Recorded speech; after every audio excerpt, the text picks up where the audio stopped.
Bonjour à tous, bonjour à toutes, j'espère que vous allez bien. Ça me fait super plaisir d'être avec vous ce soir. Alors, je vais regarder simplement si ça passe bien en live. Alors, je vois que ça se connecte. Est-ce que vous pouvez me mettre si vous m'entendez bien et si vous me voyez bien, s'il vous plaît, en commentaire, simplement pour checker au début. Normalement, ça doit le faire. Alors, je vérifie. Tac. Ok, je suis bien en live. Donc, normalement, vous devez. Ah, voilà. Voilà. Vous devez me voir. Est-ce que vous pouvez me mettre en commentaire, s'il vous plaît?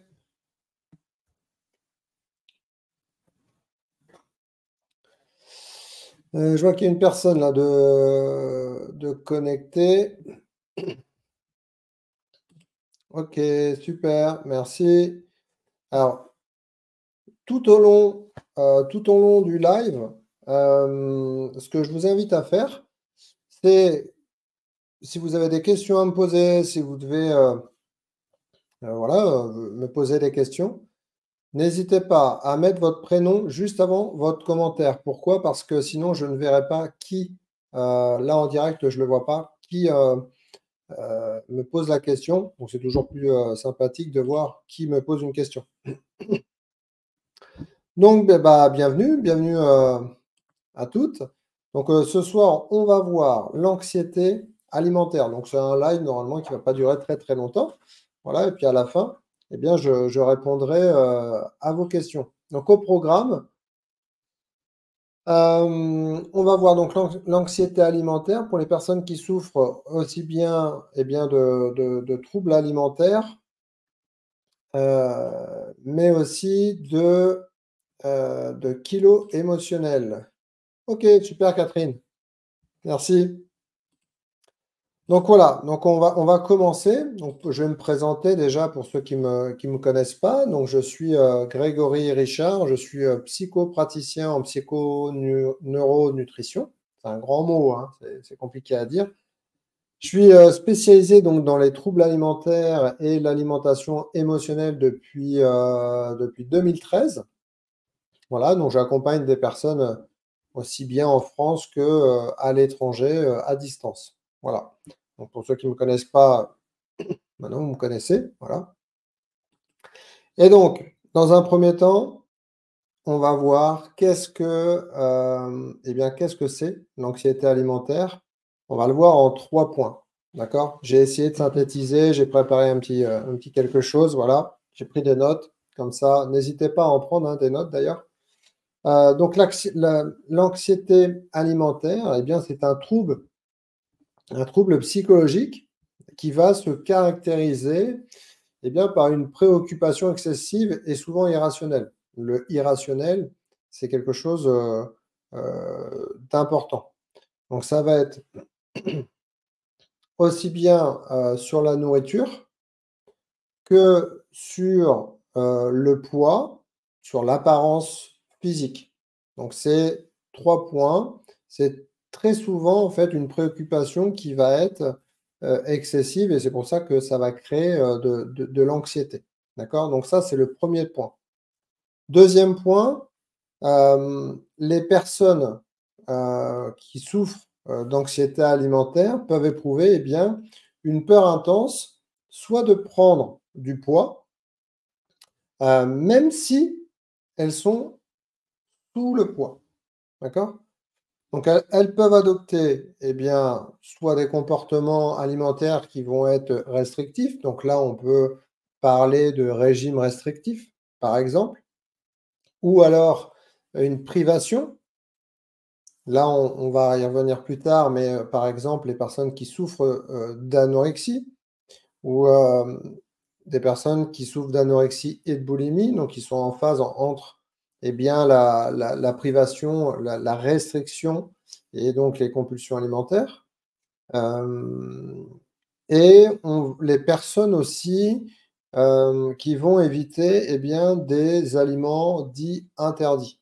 Je rappelle qu'aucun aliment n'est interdit. Je le répète, aucun aliment est interdit. Donc, l'anxiété alimentaire, pour les personnes qui ne souffrent pas hein, de troubles alimentaires, l'anxiété alimentaire, ça peut, comme vous l'avez compris, se manifester si, par exemple, on va éviter un aliment et on va faire un focus sur cet aliment-là. Forcément, donc déjà, on va développer de l'anxiété, mais on va aussi développer de la frustration. Et ça, quand on cherche à perdre du poids, c'est quelque chose qui est déjà pas bon, parce qu'on va sécréter du cortisol. Donc ça, c'était le deuxième point. Troisième point, eh bien, ça va être, l'anxiété alimentaire peut également être associée à des pensées obsessionnelles concernant, encore une fois, la nourriture. Des rituels alimentaires rigides, donc par exemple, alors là aussi bien pour les personnes qui souffrent de troubles alimentaires ou, d'alimentation émotionnelle, eh bien, de peser les aliments, par exemple. Ou alors, regarder par exemple les étiquettes, faire un focus sur les étiquettes. Ou alors refuser de manger, par exemple, encore une fois, certains aliments. Donc ça, c'est des rituels alimentaires qui vont être rigides. Et une forte anxiété autour des repas. Ce qui peut entraîner aussi eh bien le fait de manger seul, par exemple. Ça, on va le retrouver, heu, chez les personnes qui souffrent de troubles alimentaires. Hem Et c'est important et c'est sur quoi je travaille aussi durant mes accompagnements, c'est on va réapprendre justement, eh bien, à se, remettre à table avec, les autres personnes. Mais ça, on va le voir, aussi l'impact que ça peut avoir, sur justement, heu, la vie sociale et aussi sur la prise de poids. Donc, heu, l'anxiété alimentaire peut avoir des conséquences graves sur la santé physique et mentale. Bien entendu, quand on est anxieux ou anxieuse, on va aussi se dévaloriser, on va avoir manque de confiance, et cetera. Donc ça va jouer, sur le côté mental, mais aussi sur la santé physique, parce que le fait de se priver, par exemple, eh bien, on va pas apporter ce qu'il faut à notre organisme, donc on va pas répondre à nos besoins physiologiques. Donc forcément, eh bien, ça va jouer sur le côté santé physique. OK? Et c'est important lorsqu'on est, sujet, à l'anxiété et avec tout ce que je viens de vous dire, c'est important de prendre contact avec un professionnel, avec un spécialiste, d'accord? Suivant en fait le degré d'impact que, l'anxiété alimentaire, vous touche, ça va pas forcément être, les mêmes personnes, les mêmes professionnels. OK? Hem, alors, j'ai un petit peu alors n'hésitez pas, je le répète, hein, pour ceux qui n'étaient pas là, de mettre, un prénom juste avant, votre commentaire que je puisse savoir à qui je parle. Donc, hem, mes parents veulent fêter mon anniversaire chez eux le 28 janvier. J'ai dit oui, bah, super, mais ça me stresse à mort et je n'ai pas du tout envie d'y aller. J'ai dit oui juste pour leur faire plaisir. OK, c'est Élodie. OK. OK. Bonjour Élodie, bonsoir. Alors, pour répondre à la question, l'anxiété alimentaire, effectivement, ça passe par là. Après, il y a différentes questions. Donc là, c'est intéressant parce que ça va servir aux personnes qui sont présentes.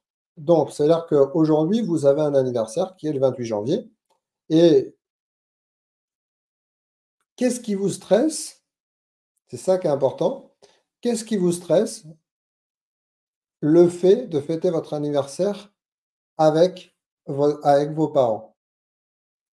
Est-ce que c'est le fait de fêter votre anniversaire avec vos parents ou est-ce que c'est la relation avec la nourriture. Je suppose que c'est avec la nourriture. Et qu'est-ce qui vous stresse exactement dans le fait de consommer? Alors,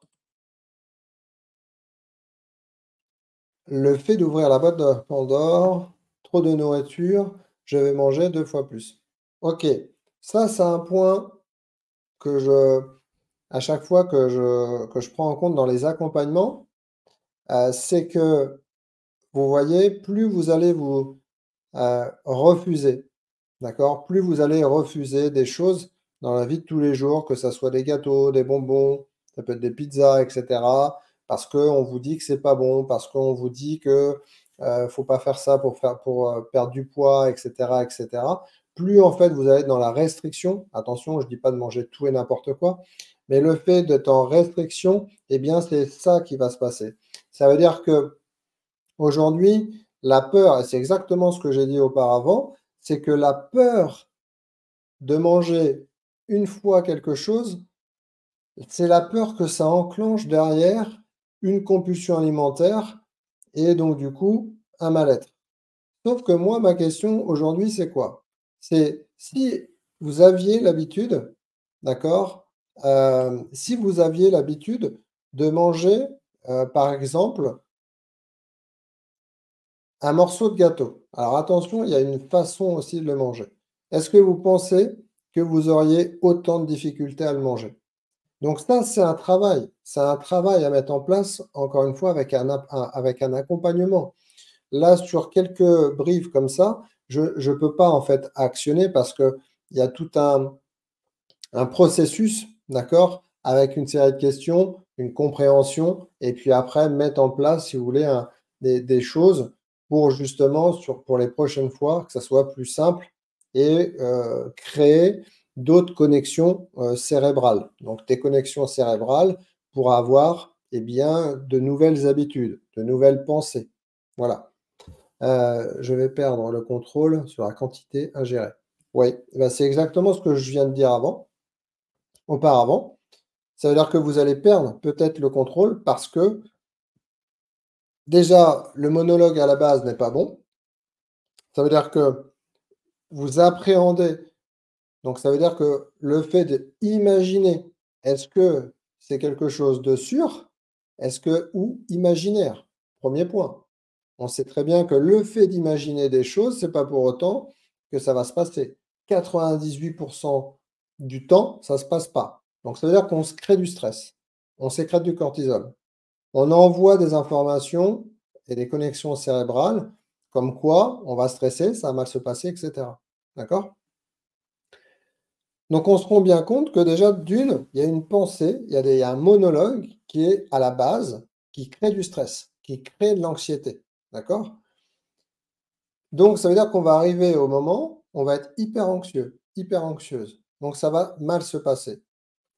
Et après, derrière, qu'est-ce qui va se passer? Il va encore avoir de la culpabilité et ça crée une boucle.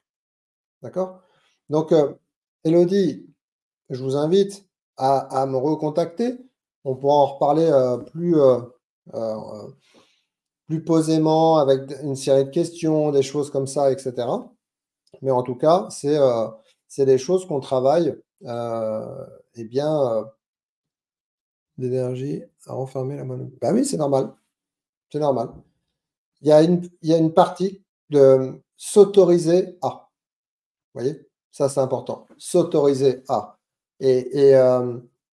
c'est un travail et sincèrement, lorsqu'on s'autorise à, on vit beaucoup mieux les choses, plus sereinement et croyez-moi que, on va appeler les mangeurs raisonnés.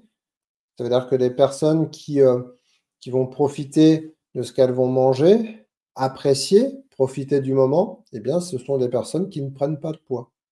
Voilà et pour autant, elles s'autorisent à manger des gâteaux, sauf que la différence, c'est qu'elles vont manger ce morceau de gâteau et profiter de la soirée. Alors qu'une personne qui n'est pas raisonnée va stresser, créer de l'anxiété et va pas du tout profiter, eh bien, du moment présent. alors qu'il faut se reconnecter au moment présent. OK? Mais on aura le temps on pourra en reparler, Élodie, en tout cas, avec plaisir. Donc, troisième point, donc ça, on l'avait vu. Donc, on va aborder il n'y a plus de questions? Non.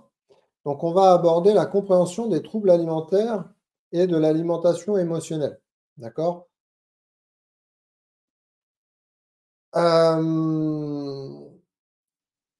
je vais détailler, alors je ne vais pas aller dans les détails parce que voilà, je ne veux pas faire trop long, mais on va parler de l'anorexie, de la boulimie et de l'hyperphagie. OK? Donc,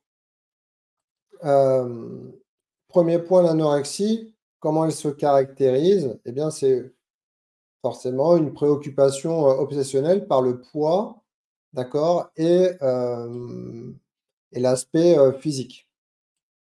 Premier point. Il va y avoir une restriction qui va être sévère de la nourriture, qui va entraîner une perte de poids très importante. Les comportements compensatoires comme le sport, les diurétiques, laxatifs, donc ça qui va être mis en place pour perdre un maximum de poids. Et les personnes qui souffrent d'anorexie ont souvent une perception déformée de leur corps, mais aussi de changements émotionnels. Donc très souvent, le comportement, bonsoir, n'hésitez pas à mettre le prénom juste avant les commentaires pour que je sache qui vous êtes. Donc, très souvent, en fait, une personne qui souffre d'anorexie, eh bien, l'humeur va être comme ça, d'accord? À savoir aussi que les personnes qui souffrent d'anorexie, eh bien, bonjour Hélène. Les personnes qui souffrent d'anorexie, eh bien, vont derrière avoir beaucoup de risques, en tout cas, d'avoir certaines autres problématiques. Voilà. Donc ça, c'est l'anorexie. Boulimie. La boulimie, alors encore une fois, je ne rentre pas dans les détails de chacun. D'accord? Je vous brosse les détails. Comment, voilà. Je vous brosse en gros. Donc la boulimie, eh bien la boulimie, ça va être des épisodes récurrents de suralimentation compulsive, donc ce qu'on appelle les compulsions alimentaires. D'accord? Mais derrière, donc il va y avoir des comportements compensatoires comme eh bien, les vomissements, les laxatifs, l'exercice physique, d'accord, pour contrôler le poids. Donc, ça veut dire qu'une personne qui va souffrir de boulimie va en général maintenir son poids, contrairement à ce qu'on va voir sur l'hyperphage, enfin, sur l'hyperphagie, où là, la personne ne va pas réussir à conserver son poids. D'accord? Mais donc, il va avoir une perte de contrôle sur les compulsions alimentaires qu'on va retrouver aussi dans l'hyperphagie.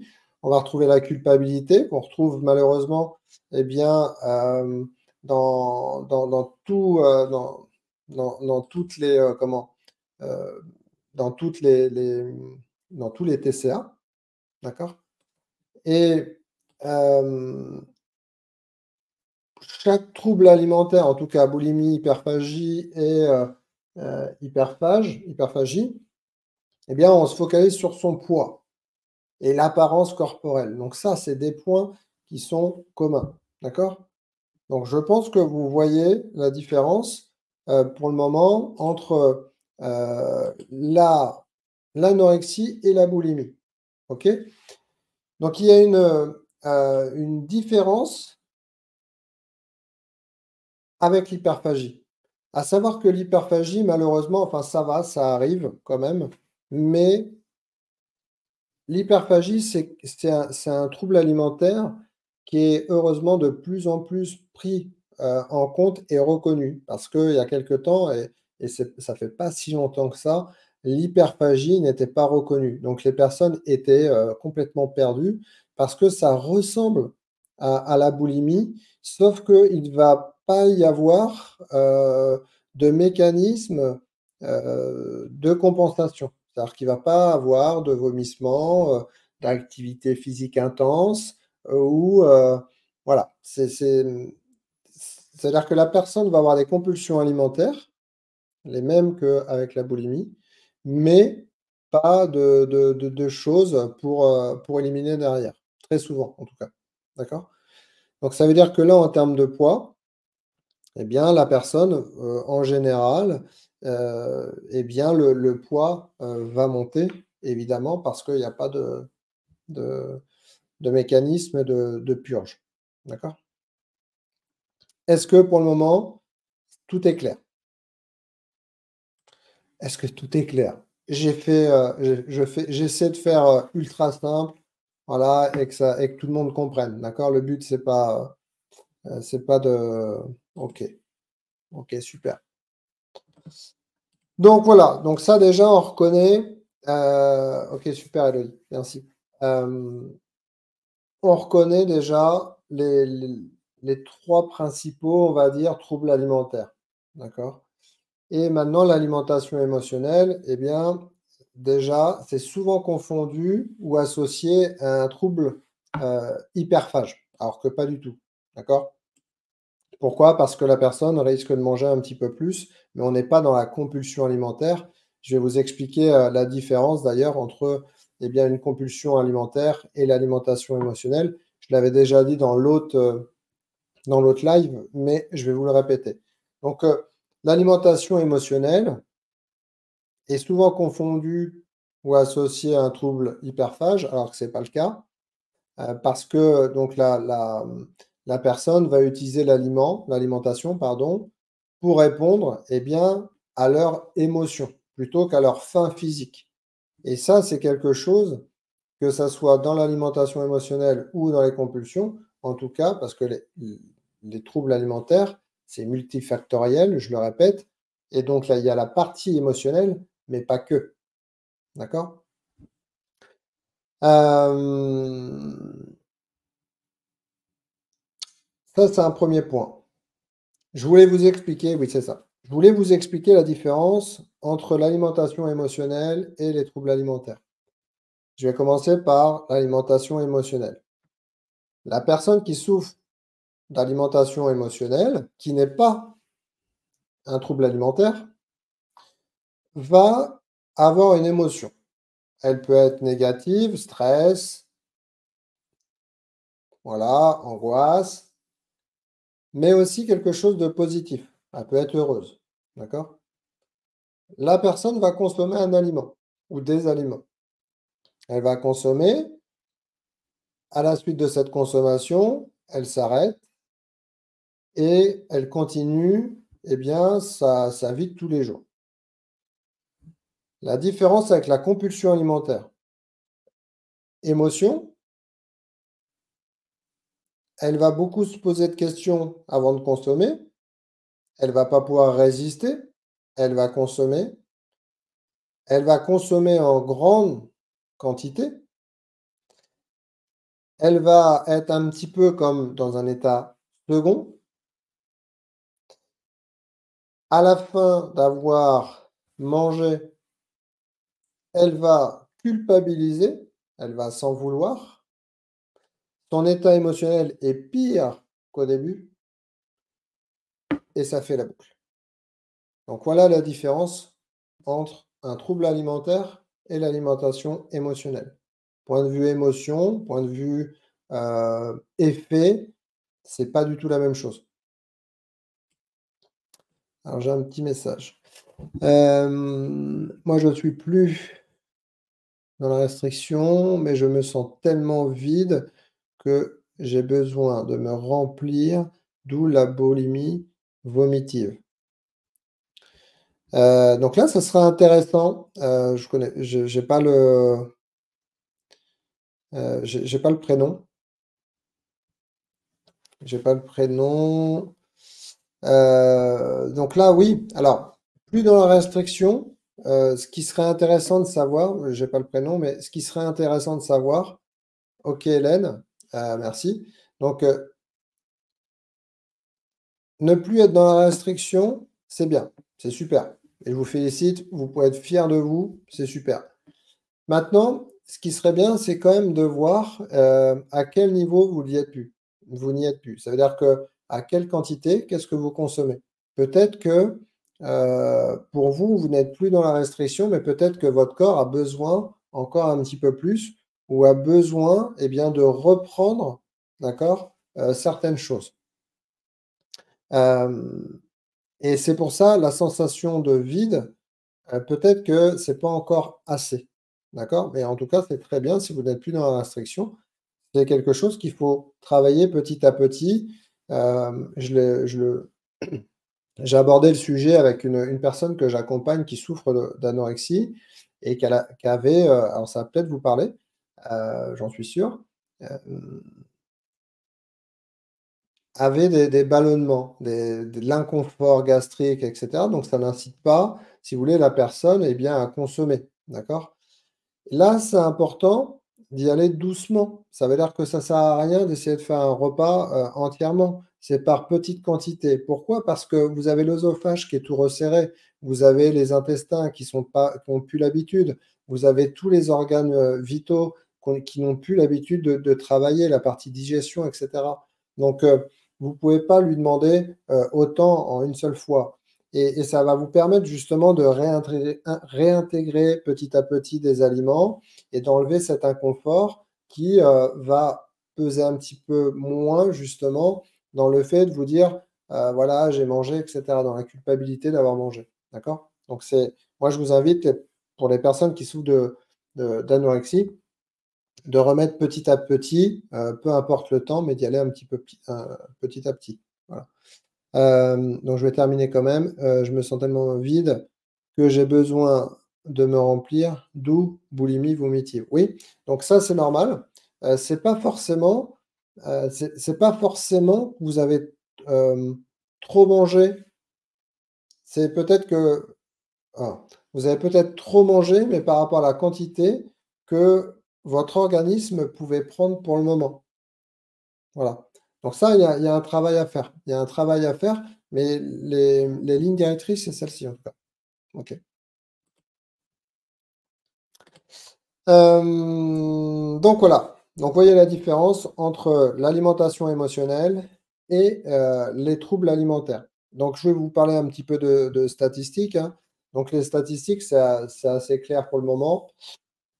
Pour les troubles alimentaires, on est à peu près entre 1 à 3 de la population française. Heu qui sont, touchés par les troubles alimentaires et c'est plus les femmes, et les jeunes, qui sont touchés. Les troubles alimentaires, il y a peu d'hommes qui sont touchés. Voilà.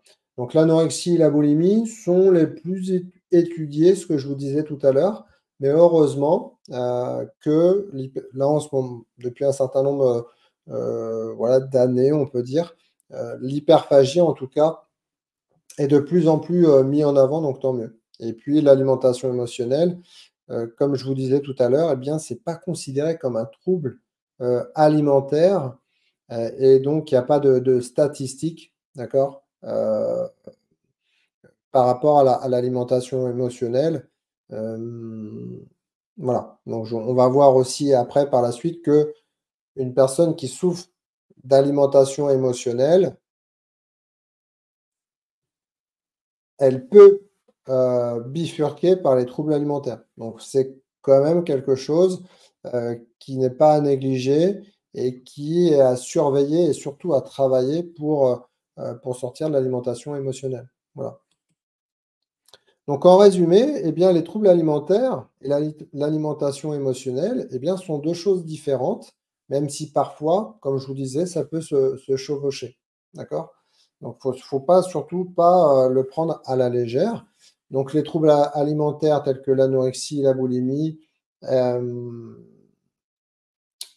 eh bien et le trouble alimentaire compulsif sont des troubles mentaux, d'accord? Cliniquement, reconnus et contrairement à l'alimentation, émotionnelle et donc ça peut avoir de graves conséquences, eh bien, sur la santé physique et mentale, comme je vous ai expliqué, tout à l'heure. D'accord? Hem, J'avais un petit truc, moi la nutritionniste m'a dit que j'étais Dans l'alimentation émotionnelle, mais hyperphage, addiction alimentaire me parle aussi. Je sais pas trop.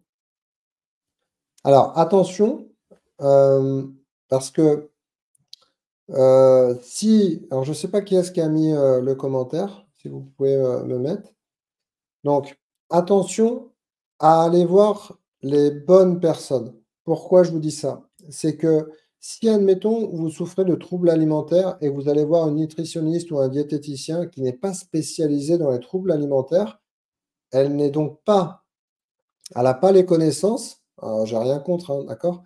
Mais elle a pas, les connaissances pour, diagnostiquer, OK Catherine, pour diagnostiquer si c'est un trouble alimentaire ou non. Et pour ça, eh bien, il y a certaines questions à poser et en fonction des réponses, on peut dire ou non. OK? Moi Catherine, je sais plus, je crois, si, n'hésitez pas à venir en privé, alors pas après le live, mais demain, par exemple, et puis on pourra échanger si on ne l'a pas déjà fait, avec grand plaisir. Et moi, je vous dirai, voilà, nutritionniste que j'étais, alimentation émotionnelle, mais hyperphagie, addiction alimentaire, me parle aussi. Ouais, OK.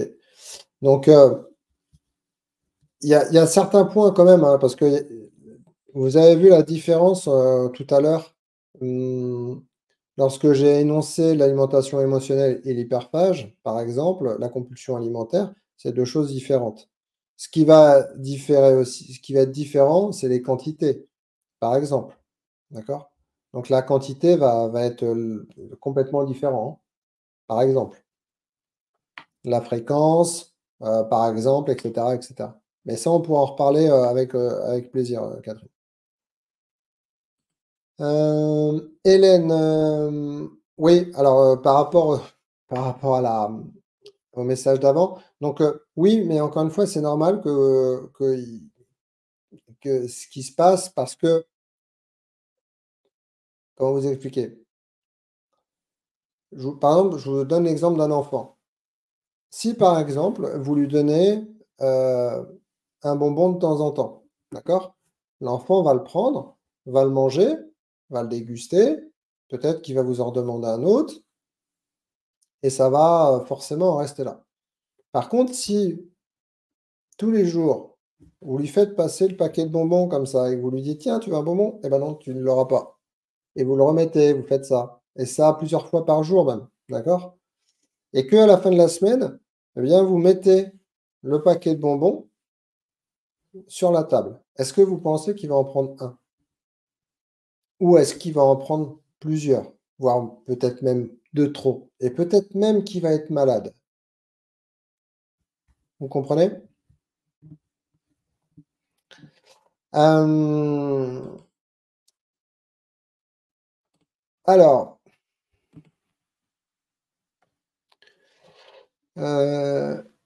Élodie, oui, plusieurs. OK et il risque même d'être, encore une fois, malade. Eh bien, c'est exactement le même processus, par rapport, à ce que vous me dites. Hem,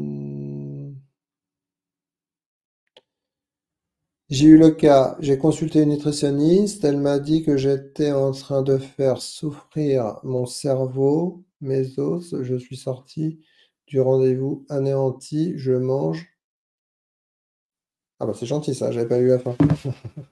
Je mange, Grégory Charles m'a rassuré. OK, bah, écoutez, avec grand plaisir.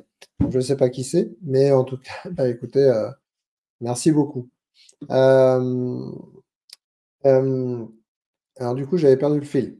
Est-ce que j'essaye de vous répondre un maximum et puis du coup, j'ai préparé des choses donc, je veux que vous repartiez avec beaucoup de choses, que vous puissiez, dès la fin du live, prendre conscience de plein de choses et que ça vous permette OK Sonia, merci.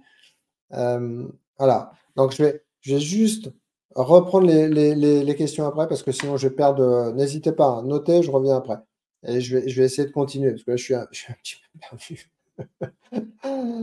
Hem, Voilà, là, je vais vous expliquer un petit peu les conséquences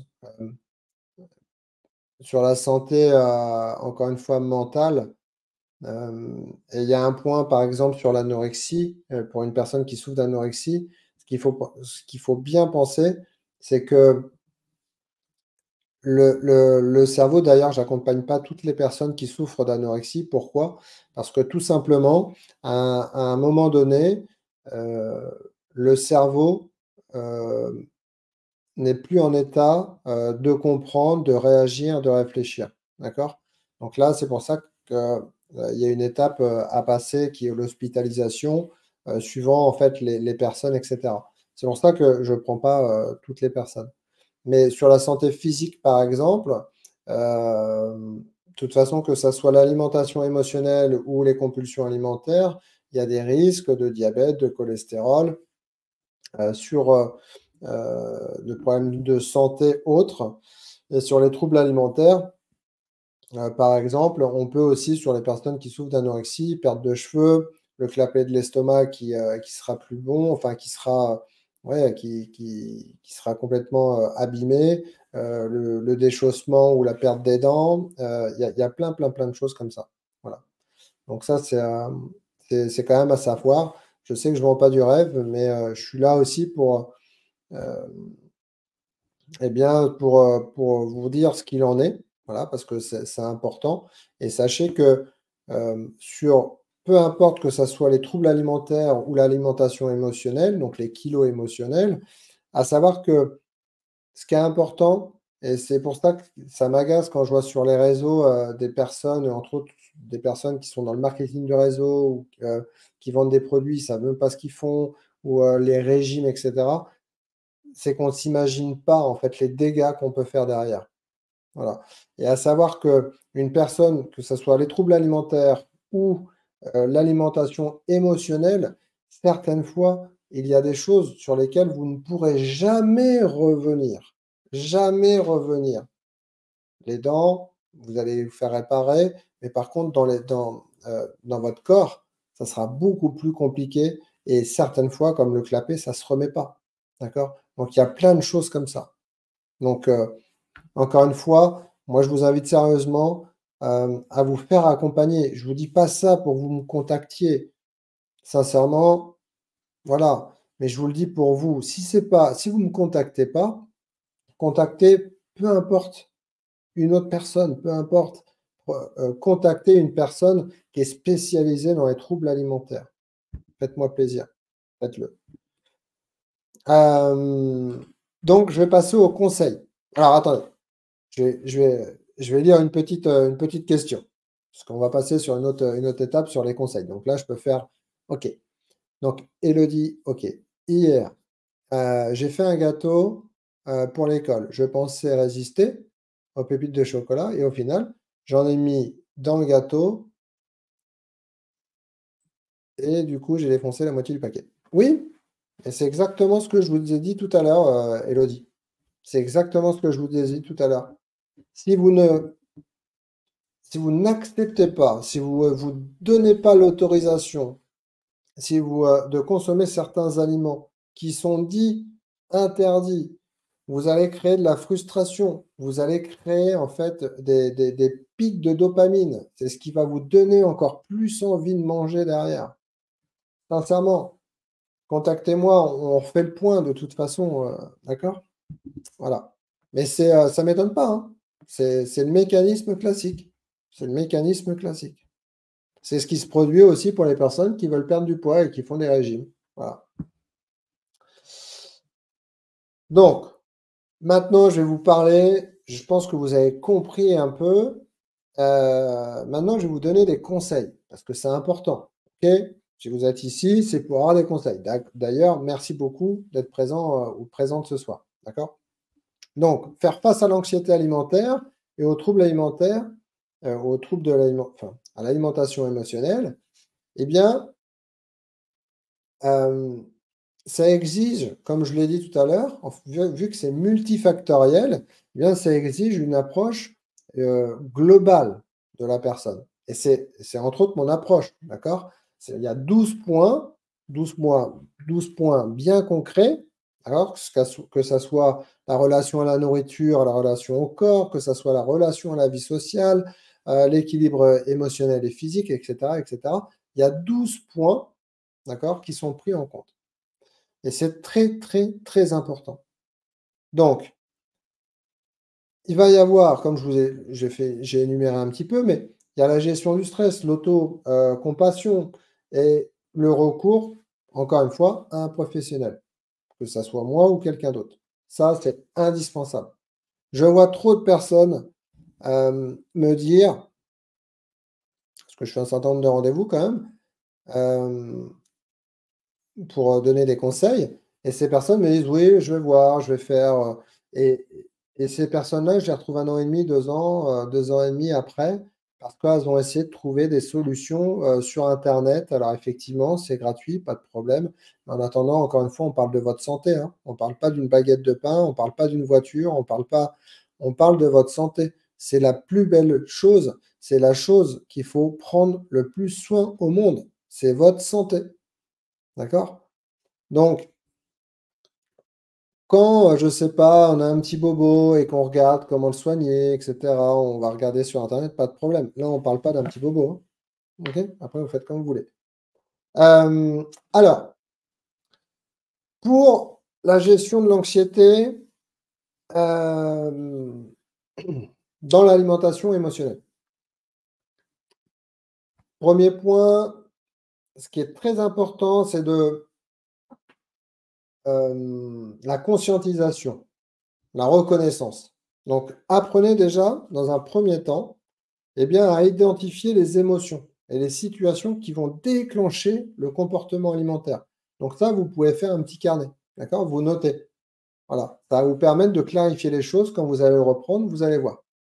Après, ça va être deuxième point, ça va être, vous pouvez établir, eh bien, des habitudes alimentaires qui vont être plus ou moins saines. J'ai bien dit plus ou moins saines. On ne cherche pas la perfection. Par exemple, hem, remettre, par exemple, des repas réguliers. Pour éviter, par exemple, les faim extrêmes, ce qui va éviter derrière de manger en grande quantité, qui va aller sur des excès. Deuxième point. Troisième point, ça peut être des techniques de pleine conscience. Donc la pleine conscience peut aider à reconnaître la faim physique par rapport à la faim émotionnelle, ce qui va permettre de manger en réponse aux besoins de votre corps plutôt qu'à l'émotion. Et là, c'est pareil, c'est quelque chose qu'on voit dans mon accompagnement. Ça veut dire que très souvent, lorsque les personnes compulsent, par exemple, ou les personnes qui souffrent d'anorexie, ou les personnes qui ont une alimentation émotionnelle, le fait d'avoir des compulsions, manger trop, pour certaines personnes vomissent, etc., etc., et manger en quantité, c'est normal que votre corps n'ait plus de repères. Donc, il y a des mécanismes à remettre en route pour que votre corps, en fonction de ce que vous allez lui donner, comment vous allez le prendre, etc., eh bien, lui réintègre les bases en et en plus, vous allez reprendre conscience de votre corps et en mettant ça en place, ça vous permet justement, eh bien, de retrouver la sensation de faim, retrouver la sensation de rassasiement et c'est ce qui vous permet, eh bien, de vous libérer de l'alimentation émotionnelle et des troubles alimentaires, d'accord? Et donc, ça rentre dans l'ordre, OK? Alors je reviendrai sur les questions, hein, à la fin. Donc ça, c'est le premier point. Donc le premier point, c'était la gestion de l'anxiété alimentaire et de l'alimentation émotionnelle. OK? Deuxième point, technique de gestion du stress. Donc ça peut être, là je vous donne des points, il y en a plein d'autres. Mais entre autres, ça c'est des points que je vois dans l'accompagnement. Donc la respiration et la relaxation. À savoir que ça a été prouvé scientifiquement que certaines respirations spécifiques jouaient sur notre biologie, d'accord? Et sur notre bien-être. Donc c'est important. Qu'on y croit ou qu'on n'y croit pas, ça a été prouvé scientifiquement. Encore une fois, dans mes accompagnements, il y a un certain nombre de respirations qui sont disponibles, qui justement qui ont été prouvées scientifiquement pour, par exemple, basifier le corps, pour se détendre, pour passer des bonnes nuits, et cetera, et cetera. Et ça a été prouvé, d'accord? Vous pouvez aussi vous avez aussi la visualisation positive. Ça, je l'utilise très souvent. S'il y a des personnes que j'accompagne, je pense que dans le live, je pense qu'ils voilà, ils savent de quoi je parle. Voilà. Vous avez aussi l'activité physique. Donc, attention, l'activité physique n'est pas faite pour perdre du poids. L'activité physique, c'est pour votre bien-être. C'est pour vous détendre, pour prendre l'air. Et à aucun moment, on fait du sport pour perdre du poids, comme on peut le voir partout sur les réseaux. Voilà. À la base, le sport, c'est pas fait pour perdre du poids, hein. D'accord? Bon. Ça peut être aussi les loisirs et activités plaisantes.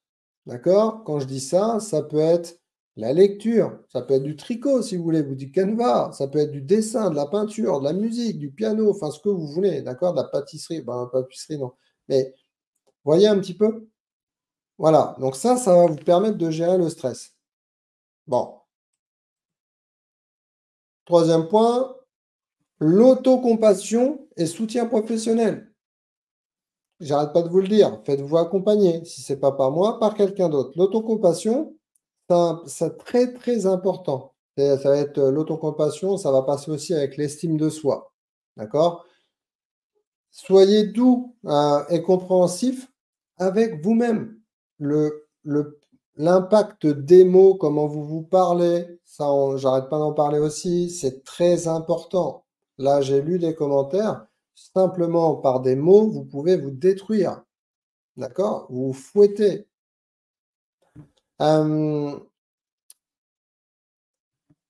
les réseaux de soutien, donc vous êtes ici, donc déjà bravo, parce que le live, c'est dans le groupe, donc vous faites partie d'un groupe qui est, je l'ai créé, qui est, je pense, différent des autres groupes. Pourquoi? Parce que dans les autres groupes, et c'est pas pour critiquer, hein, mais ils font ce qu'ils veulent. Mais dans les autres groupes de troubles alimentaires, d'alimentation, alors plus dans les groupes de troubles alimentaires, mais on n'est pas, il n'y a pas une belle énergie. Et sincèrement, on ressemble aux 5 personnes en moyenne qu'on côtoie. Et si les personnes passent leur journée sur les réseaux sociaux et dans les groupes de troubles alimentaires où une énergie très très basse est présente, c'est impossible de vous en sortir. Ici, dans le groupe, je veux qu'il y ait une belle énergie. Je sais que c'est pas simple, je sais que c'est même compliqué, je sais que je- tout ça, je le sais, d'accord? Par contre, mon objectif, c'est de vous tirer vers le haut. Je sais que toutes les personnes qui sont dans le groupe ont les moyens, eh bien, de s'encourager et c'est comme ça que vous allez sortir des troubles alimentaires. Surtout, ne restez pas seul, d'accord? Et travaillez votre monologue. Donc, en conclusion, donc l'approche de l'anxiété alimentaire et de l'alimentation émotionnelle, d'accord, nécessite eh bien, une stratégie multiple prenant en compte, eh bien, entre autres, la confiance en soi. Donc ça, voilà. La gestion du stress, l'autocompassion et eh bien, le soutien, encore une fois, d'un professionnel. Voilà. Euh, point important, en fait, le chemin du rétablissement euh, peut être progressif, mais n'hésitez pas, soyez aussi patiente, persévérez, et sincèrement, vous verrez que vous allez vous en sortir. Mais il y a des points vraiment cruciaux à travailler, et à partir du moment où vous avez ces points-là, eh bien, vous allez réussir. Je vous invite à me recontacter d'ailleurs. Je ne l'ai pas mis là, j'aurais pu le mettre. Mais recontactez-moi, je vous enverrai un livre audio. C'est pas de moi, hein, mais je vous enverrai un livre audio. Euh, c'est un livre, alors pour certaines, je l'ai déjà envoyé. C'est des principes que je mets en place depuis des années et c'est un livre, comme ça vous pourrez l'écouter dans votre voiture, et cetera. Donc c'est très simple, même avec des écouteurs dans les transports en commun, et cetera. Et c'est un livre qui permet réellement de progresser dans tout niveau, d'accord? Dans tout niveau à partir du moment où vous avez un objectif. Donc sincèrement, revenez vers moi en privé et je vous enverrai le lien avec grand, grand plaisir. Donc maintenant, donc j'espère que vraiment ça vous a éclairé. Je vais prendre les commentaires, enfin les questions. Donc si vous avez des questions, vous pouvez me les mettre. Je vais revenir. Tac, tac, tac. Oh là, bah, je suis été trop haut là. Touc, touc, touc, touc, touc. Alors.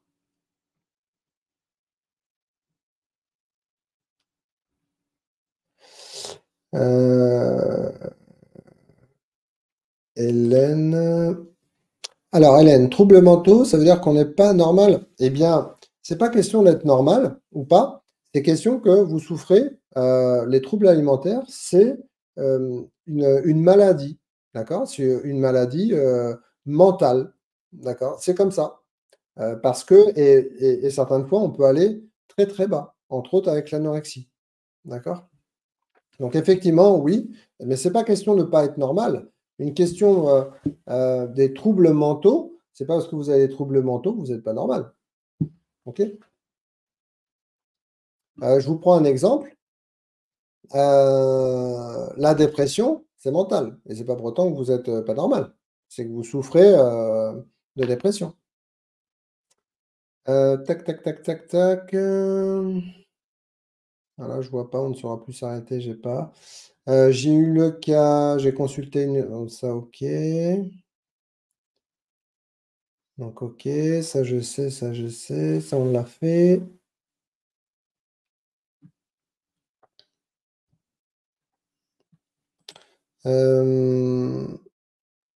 Hélène, j'ai dû me faire mes dents, je perds mes cheveux par poignée, ça m'inquiète. Ben oui, c'est exactement ce que je vous disais tout à l'heure, Hélène.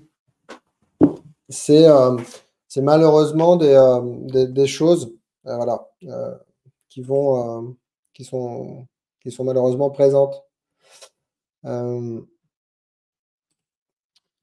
alors, pour moi, reconnaître quelle, quelle est mon émotion, c'est très compliqué. Alors, je ne sais pas qui est-ce qui a mis pour ce commentaire, si vous pouvez me mettre. Ouais, pas mal, hein. Il y a pas mal de. Alors, pour reconnaître les émotions, c'est simple. Déjà, quand ça vous arrive, posez-vous la question, dans quel état d'esprit je suis? OK? Dans quel état d'esprit je suis? Et puis, après, qu'est-ce qui s'est passé dans ma journée? Qu'est-ce qui s'est passé dans les derniers jours? Comment je me sens? Voyez? Et en se posant les bonnes questions, on arrive à la partie émotionnelle. Mais après, on peut creuser, voilà, on peut creuser. C'est ce que je fais en accompagnement.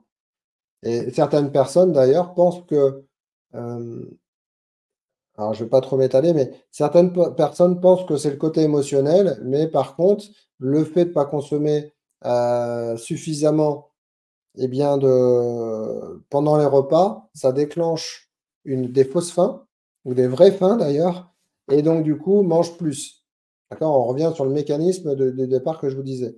Alors que ce n'est pas du tout lié à une émotion. C'est tout simplement parce que vous ne répondez pas à vos besoins physiologiques. Donc lui, le corps va aller chercher ce qu'il lui faut. OK? Donc ça, c'est pareil. On pourra, n'hésitez pas à venir en privé. Oh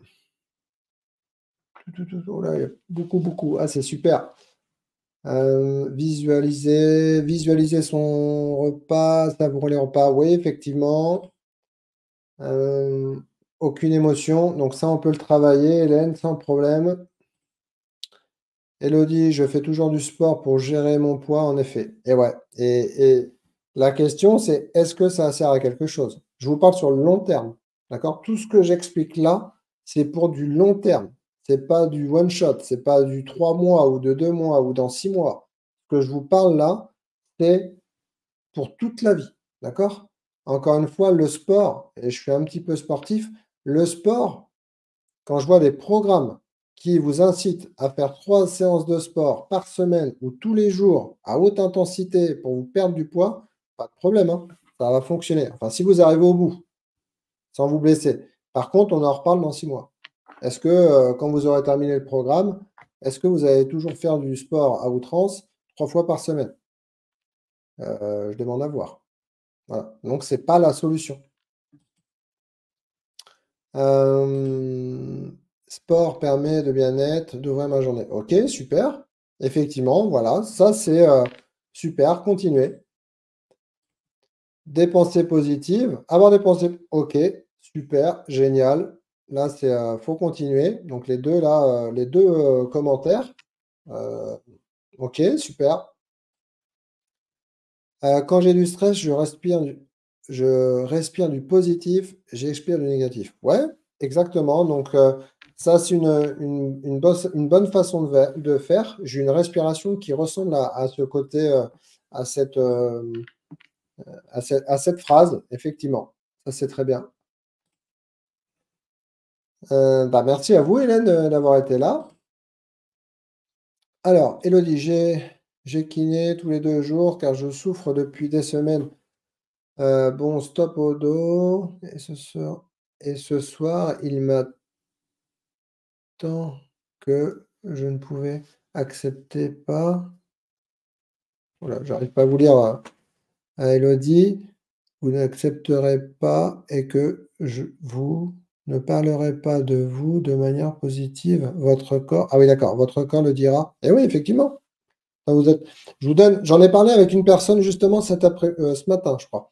Ce matin. En fait, il y a le pouvoir des mots, d'accord? Ce que je disais tout au début du live et j'insiste avec les personnes que j'accompagne. Le pouvoir des mots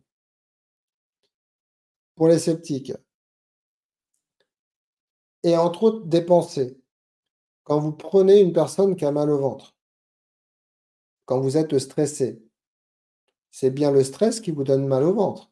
Donc c'est vos pensées, d'accord? Le mal au dos, c'est pareil. Le mal au dos, on se raidit. La nuque, on se raidit. Pourquoi? Parce qu'on est tendu. Donc il a raison, votre kiné. Je suis pas kiné, mais il a raison. Le pouvoir des mots. Oui, votre groupe m'apporte en encouragement, je me sens moins seul. OK, super, super. Merci à vous de m'avoir aidé et renouer avec mon beau-fils. Et de plus, crise alimentaire, de différencier plaisir à manger. OK, super, je le sais, merci beaucoup. Et parce que vous travaillez super bien et vous sortez de votre zone de confort, donc félicitations. C'est à vous, c'est vous qui faites le travail, donc bravo. Hélène, merci de nous soutenir. Avec grand plaisir, Hélène. Merci de m'aider. OK, super, merci. Il y a beaucoup, beaucoup de commentaires, c'est génial. Ce soir, j'ai de nouveau pesé mon riz, car je me suis aperçu que sans peser, je ne mettais pas assez. Donc maintenant, je sais combien visuellement ça fait. Je vais laisser la balance. OK, super. Est-ce que vous pouvez mettre là un commentaire enfin, vous voyez, ça, c'est important, de mettre votre prénom, s'il vous plaît, juste avant vos commentaires, parce que ça, c'est important. Je vais vous dire pourquoi. Parce que si c'est pas la personne que je pense, eh bien, en tout cas, il y a une personne qui avait la même problématique. Aujourd'hui, eh bien, en même pas 15 jours, elle a réussi, parce que je l'accompagne, en même pas 15 jours, je crois en même une semaine, il me semble, en un rendez-vous, il me semble, un ou 2 rendez-vous, eh bien, elle a complètement, switché, la de peser, en fait, ses aliments. Voilà, donc et je peux vous garantir, je l'ai encore eu hier, il me semble et ça lui change complètement la vie. Donc par contre, ce que vous avez fait, c'est très bien. Vous avez pesé, vous avez visualisé la quantité. Donc maintenant, ce que je vous invite à faire, c'est d'enlever la balance et de vous focaliser sur la quantité, d'accord? Simplement visuellement, d'accord? Faites-le. Même si vous n'arrivez pas à le faire à 100 eh bien faites-le et puis, voilà. Ça va venir, voilà. Donc c'est peut-être Catherine. Donc Catherine, je vous invite à le faire. Et donc, Elodie, je me suis blessé et au final, encore plus de crises. Eh oui, et aujourd'hui, j'ai fait ce poids lui-même enceinte. Et oui, Elodie, contactez-moi, Elodie. On avait échangé. On avait échangé. N'attendez pas, vous en êtes capable. D'accord? Vous en êtes capable. Trop en faire, on se blesse. C'est Sonia. Ok, ouais, mais là, j'ai plus le. Voilà, il y a plein de trucs. C'est Lucienne avec sa balance. Ok, d'accord. C'est pas grave. C'est super ce que vous faites. Continuez, Lucienne. Ok? Continuez. Ou Ghislaine. Ouais, Ghislaine, c'est Lucienne en fait. Ok. Euh, ok. C'est pour ça, mettez votre prénom parce que sinon, je sais plus qui c'est quoi. Comme Elodie. Elodie, voilà, c'est top parce que moi, je sais qui c'est à chaque fois. Oui, j'ai baissé les bras et vous m'avez redonné espoir et je vais voir pour mes disponibilités. Mais oui, Elodie, je vais, je parle pour tout le monde, ok? La peur de l'échec, la peur de ne pas comprendre, la peur de ne pas être à la hauteur, c'est tout à fait normal. Pour les personnes que j'accompagne ou pour les personnes que je vais accompagner plus tard, d'accord? Si vous avez cette peur, c'est tout à fait normal. En attendant, je suis là pour vous accompagner. Je suis là pour vous donner les clés pour réussir. Sincèrement, je suis là pour vous aider. Vous n'êtes pas un numéro. Donc la peur, c'est normal. Par contre, si vous ne comprenez pas quelque chose, si vous butez sur quelque chose, revenez vers moi. Je suis là pour ça. D'accord? Donc n'hésitez pas, sincèrement. Tac. Oui, Lucienne, c'est Ghislaine. Ouais, ok. Voilà, donc écoutez, moi ça m'a fait super, franchement super. Merci d'avoir été là parce que vous voyez, on peut échanger. Euh, je fais pas un live comme ça dans le vide. Au moins je réponds, je vous apporte des clés. Voilà, c'est le groupe et entre autres les lives parce que je les prépare quand même. C'est du travail. Donc voilà, c'est pour vous, d'accord? Donc n'hésitez pas à assister au live pour qu'on puisse échanger. OK? Eh bien, écoutez, je vous laisse. Ça fait 1 heure déjà. Ça fait 1 heure. Le temps est passé super vite. Je vous souhaite de passer une très belle soirée. Pour celles et ceux qui souhaitent me contacter en privé pour parler d'une chose ou d'un sujet de ce soir ou même un autre sujet, contactez-moi en privé et on en discute plus longuement. OK? Je vous souhaite une belle soirée et je vous dis à très vite. Portez-vous bien.